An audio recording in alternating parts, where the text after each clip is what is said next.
As long as video games have been a business and an industry, they have always had trends, and those trends are something that every company needs to chase quite vehemently. Every decade seems to be plagued by many different trends. At one point, every game needed an open world aspect. At a very similar point in time, every game needed to have a multiplayer mode. It would not ship without one. During the height of GTA's popularity, every game needed to be a Grand Theft Auto clone. For as long as video games exist, there will always be trends. There will always be new trends, old trends, trends that are being set, trends that are being chased, trendy.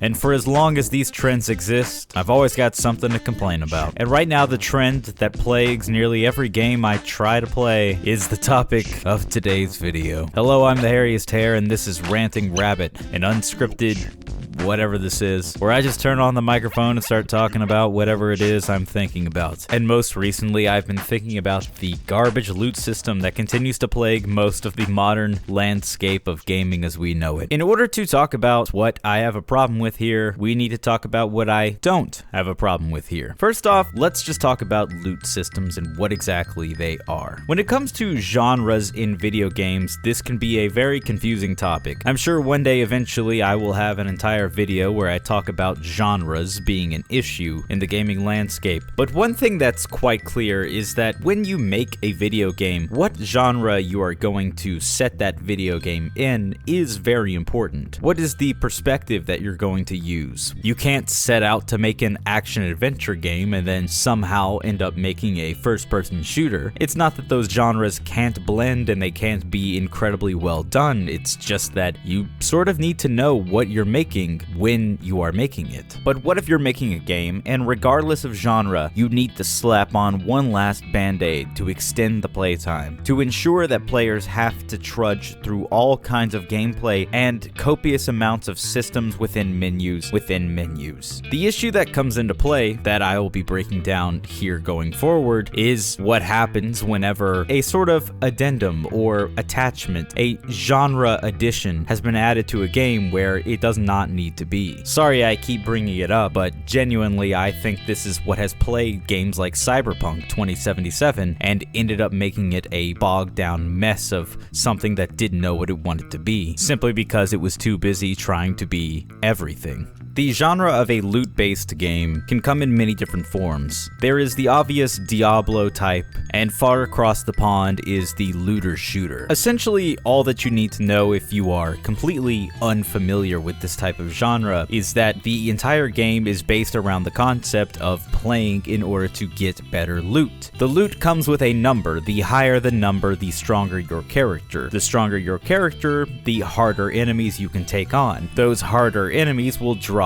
better loot, and then you continue the process over and over for the rest of forever. There are plenty of examples when this loot system is done very well. I'll be quite honest with you, I don't like the system almost in general, so the examples of when I consider it to be a success are somewhat low, but I'll talk about a couple that I'm okay with for right now. I'm sure plenty of other people can add better examples. If you can think of one that you like, tell me in the comments, and give me a reason for why you think the loot system is done well in that particular game. The couple of examples that I'm going to give are Borderlands and Destiny 2. Both are looter shooters, and both of them have copious amounts of reasons to complain about them. If I were to sit here and tell you all of the reasons why it sucks, well, we might be here all day, and that might be a completely different video. But the reason why I actually really enjoy it is when you focus primarily on the weapons. All of the weapons feel very different. In Borderlands, there are loads of examples of guns that are all exactly the same as each other, and those copy-pasted types are genuinely not enjoyable. But then other times you get that very special type of gun, that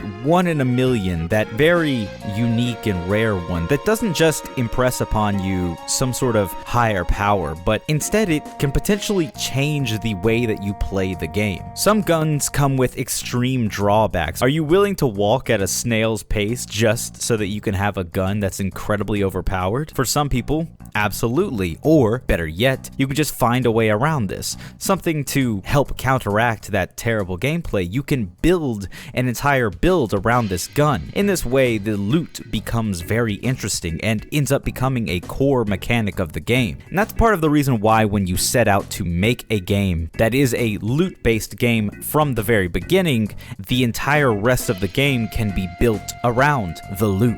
In Destiny 2, however, while there are exotic weapons that do drastically change the game, to be quite fair and honest with you, they don't feel very unique. You're probably going to watch 100 other people run around with the same guns while you're playing. The current meta is going to be built around whatever is the strongest weapon, so the likelihood of you having that strongest weapon on you at all times is pretty high. But what makes Destiny 2's weapons feel so good is the fact that the guns are guaranteed to be good. And as you are building up from the very bottom all the way to the higher stats and levels towards the end game, Destiny promises two things. One, good gunplay. The guns are guaranteed to shoot really nice, feel really responsive, sound incredible. And two, the guns that you pick up may force you to use a weapon type that you usually don't enjoy, or it'll have a higher stat, but it'll demand that you give up something that you may like about a different gun. Either way, it forces you to engage with both the game and the system simultaneously. These are examples of when a loot-based system feels good. When something feels different about the gameplay, or when something feels like the world can revolve around that system. In this Hare's personal opinion, that is when a loot-based system is at its best, when it causes a dynamic back and forth between the player and the game, to cause the player to choose between when something is better or worse, not depending on the number, but what it means to them and their playstyle. So, when is it bad? A loot system turns into what I would call a garbage loot system when the loot just ultimately means nothing. Wow, this is garbage. It means nothing to you, the player, as it doesn't really have any substantial changes to the gameplay. It doesn't really make any difference whether you pick up this type of gear or that type of gear. They both play the exact same. It doesn't change gameplay, it doesn't affect you in really any meaningful way, and overall, once you look at it this way, I just have to sit here and ask the question of why have it at all? In plenty of games I have played, there are the loot systems that have such small incremental changes in percentages, small itty-bitty changes that really I wouldn't even notice. Why should I even care about the 0.02% chance that I won't take poison damage? When I see this in a game, many times I just think, my time would be better spent not in the menus staring at this ugly little nothing of a number, and instead, maybe it'd be better spent playing the game. And maybe these small percentage changes do seem like a lot of fun for some people. Maybe making that stat sheet in World of Warcraft is what someone lives for. But I just can't get over it.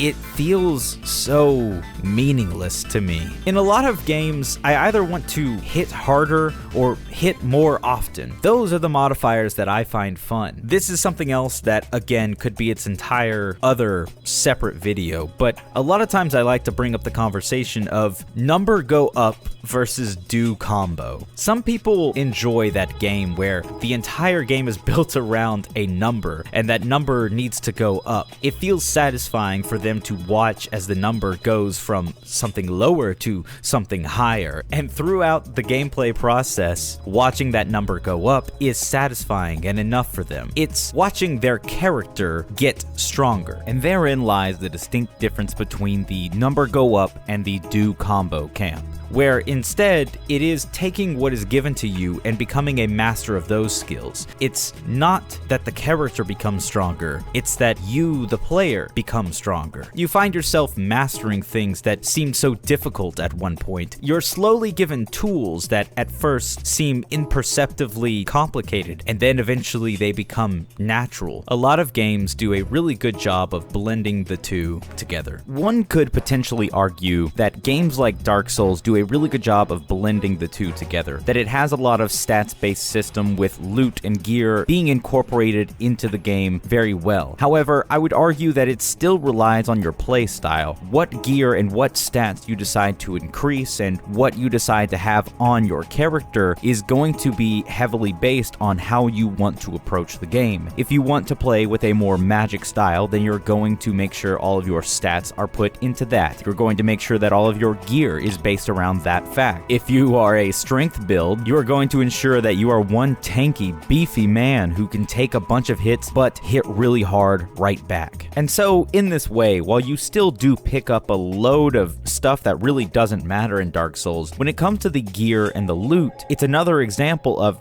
being engaging, having a conversation with the player in some form or fashion. If we continue to parade around the Souls-like genre and look at it when it comes to its gear system, then I can definitely express that I prefer Bloodborne the most out of all of them. Because ultimately, no matter what gear you slap on, no matter what weapon you're using, for the most part, everyone's conclusion sort of comes to the same thing. Bloodborne is very much built around its fighting system. It is not so much built around a lot of the extrinsic values. For this reason, the attire that you pick up in the game is somewhat infrequent, and best of all, its stats ultimately don't change all that much. There are a few items here and there that do greatly affect whether you are affected by something in the world, however, they are few and far in between, and usually they only affect the most fringe and disastrous of effects that the game has to offer. The reason I bring up Bloodborne is that it remains as one of my favorites because I don't have to focus on this extra part of the game. It's not that it's over-encumbering in the Souls games, it's just that it's really nice to be able to look however you want and to be able to continue to play the game however you see fit. You are in no way over-encumbered by the amount of stuff that you're picking up throughout the world. You're not constantly opening up a menu so that you can change a lot of values that really are going to help you, but boy does it feel slow and sluggish. If anything, Bloodborne's biggest problem is that there's not enough things dropping in the world. And at least in hindsight, in comparison to what we have now, boy, would that be nice. And I know that a lot of people will disagree with me, but truthfully, this is how I like it. Because I've played too many games like Cyberpunk. Again, sorry I keep bringing it up. And I know I don't get to see my character in that game, but just imagining the fact that I'm running around looking like a weird neon cyber hobo who has just grabbed every available shirt out of every available dumpster just really doesn't please me. I would like my character to look nice, to look good, and I wish I didn't have to care about a lot of the stats that come into play around that. Because plenty of times, the best stats are stuck onto items that do not match the rest of your character's aesthetic. In a way, I find this incredibly game ruining. If I'm trying to go for an immersion aspect where I'm trying to make a character that looks a particular way because I want to role play or just really make sure my character looks like what I'm seeing in my mind, the game is actively trying to fight me, to force me into a different pattern of playstyle than what it has given me the tools to do.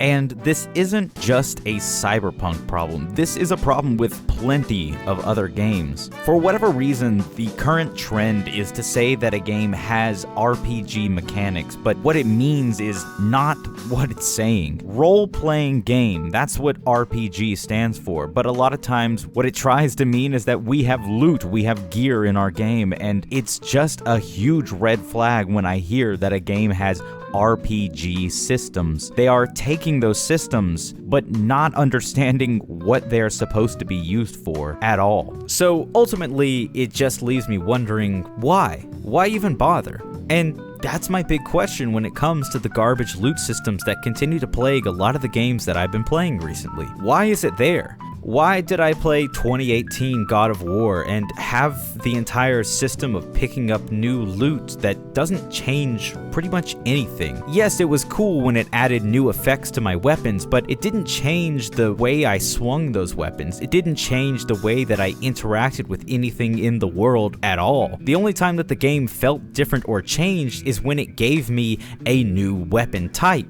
throughout the entire game, I just couldn't help but feel like I really didn't want to interact with God of War's loot system at all. At some point, I stopped and considered, would I enjoy this game more if this system wasn't in the game at all? And just when I thought that it couldn't get any worse, the unpaid intern of the channel sent me the game Gotham Knights and basically forced me at gunpoint to play it with him. And let me just say, I hate that game, like a lot, but I really think that I wouldn't hate that game anywhere near as much if the loot-based system wasn't so horribly implemented into it. I don't enjoy picking up all of the loot in that game. It does not change the way that any of the characters feel. Everyone feels a certain way, and unfortunately, they all feel kind of the same. It doesn't really change anything about me, the player. I don't have to master these characters. I just need the number to go up.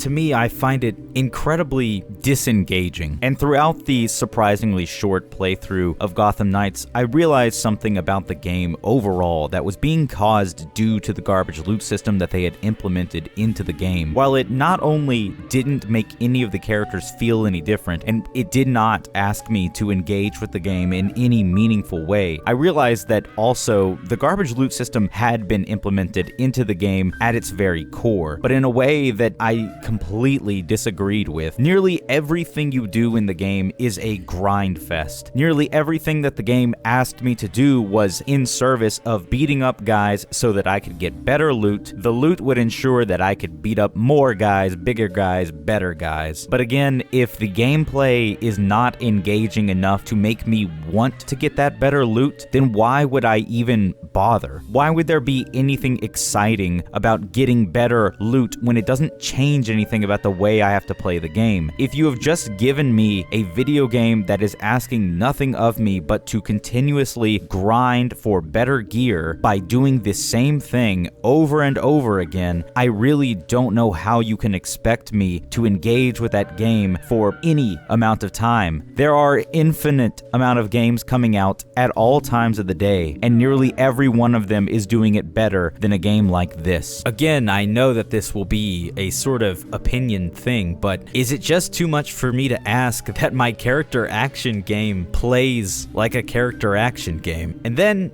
the final nail in the coffin that really made me want to talk about this on today's video, and trust me, I have put off talking about this because I really felt like it was unnecessary. I felt like it was a little bit of bullying. I felt like the rest of the internet had already taken a piss out of it, so I do not need to add to it. Even though my voice is not big, I still think that there's a lot of weight behind something that's said and put online, and I just didn't want to add to it. But thankfully, I've waited long enough that I've heard that maybe the problem will be fixed in the future. I don't know, it's unclear, but let's talk about it. That Suicide Squad gameplay reveal was painful, to say the very least. I enjoyed seeing a lot of the characters that I know and love. I enjoyed seeing a lot of their interactivity. I really enjoyed knowing that this game exists and it's maybe right around the corner. It's been delayed for another year, but still, it was nice to know that the game did exist. But then after I walked away from all of it and sat around, I realized just how egregious of a trailer it was. It really showed off just how much the modern gaming trends have really plagued a lot of the games that I wanted to play, and now I don't know, man. Because the problem that I have with Gotham Knights seems to have somehow affected the Suicide Squad game, at least from what I can tell just from this gameplay trailer. The different characters don't play differently. We don't have Harley Quinn being a cool, quick type with a bat. We don't have Captain Boomerang being a somewhat medium distance type who can't really get in and out of danger, but he's just a pretty solid character. We don't have King Sharp being the Hulk type who just runs in there, tanks a lot of the damage. It can do big hits, but he can't really close in the distance all that quick, or can't deal with distance at all. And we don't even have it where Deadshot is the only guy with gun, which seemed like the most obvious home run out of the entire thing, and yet no, because now all of them are the guy with the gun. And sure, they have special abilities and whatnot, but it becomes immediately transparent in this gameplay trailer what trend they are obviously chasing. They're going to make it another garbage loot system. It brings me back to the point that I keep trying to make. I know that it's an opinionated thing, but that's what you're here for, damn it. This is a video where I'm just giving my opinion, and this is how I feel. I do not care about the number go up. I was excited for the developers that made Arkham Asylum. I was excited for the developers who made Arkham City, a game franchise that I have spent countless hours in trying to perfect the gameplay loop, trying to make sure that I, the player, got stronger, got smarter, got better. The developers who challenged video games themselves and ended up making something so powerful that it shook the very foundations of the industry itself. The developers who made, in my opinion, one of the greatest do combo examples in all of existence. They're suddenly just going to make a game about the character's number going up. How could I not be disappointed by that?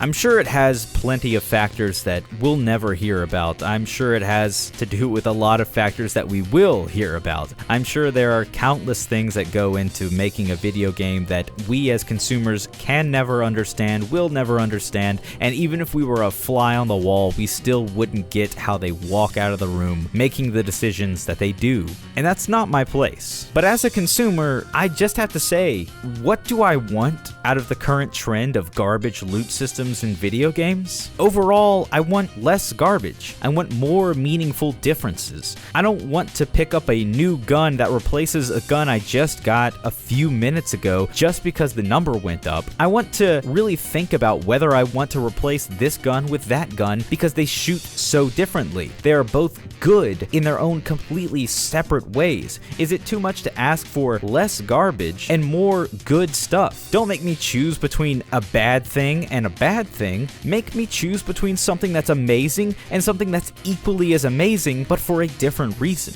That's when the loot system feels genuinely enticing to me. That's when it feels incredibly unpredictable, unknowable, and exciting. It makes me want to play. It makes me want to pick up a lot of the loot that drops on the ground. But when you fill the game with a lot of garbage loot that I really shouldn't care about, then why am I going to care about it? Why should I care about it?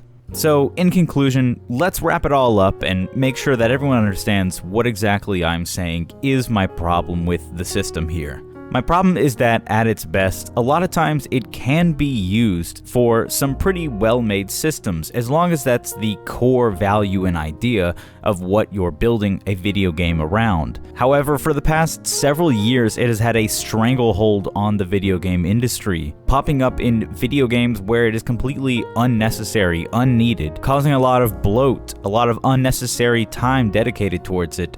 And perhaps that's just video game executives wanting a piece of that Fortnite pie with the colored loot. But truly, who really gains from it?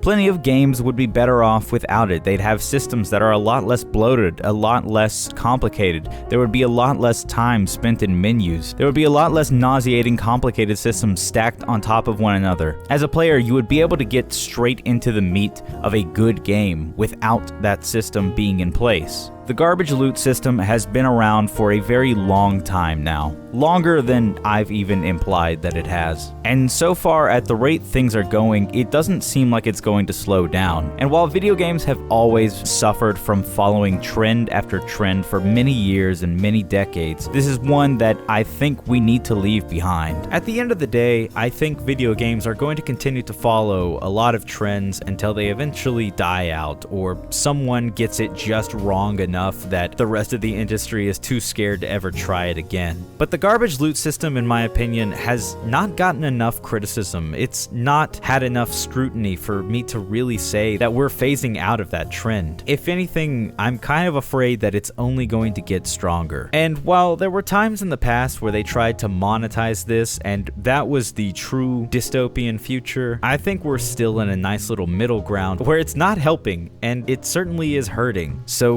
why don't we just take it out? I don't really know what else to say, so I'm just gonna leave it there. Hopefully you understand what I mean, and hopefully, again, you can recognize that I'm not trying to bash on something that you enjoy. I'm just trying to express how, ultimately, I think that we can all benefit from a world where these quote-unquote RPG systems aren't filled with garbage, but instead constantly filled with good loot. I hope that this is just a trend and we find ourselves on the other end with some games that are a lot more reminiscent of the times long past. Anyways, yeah, that's about it. Catch you down the road. Be excellent to each other.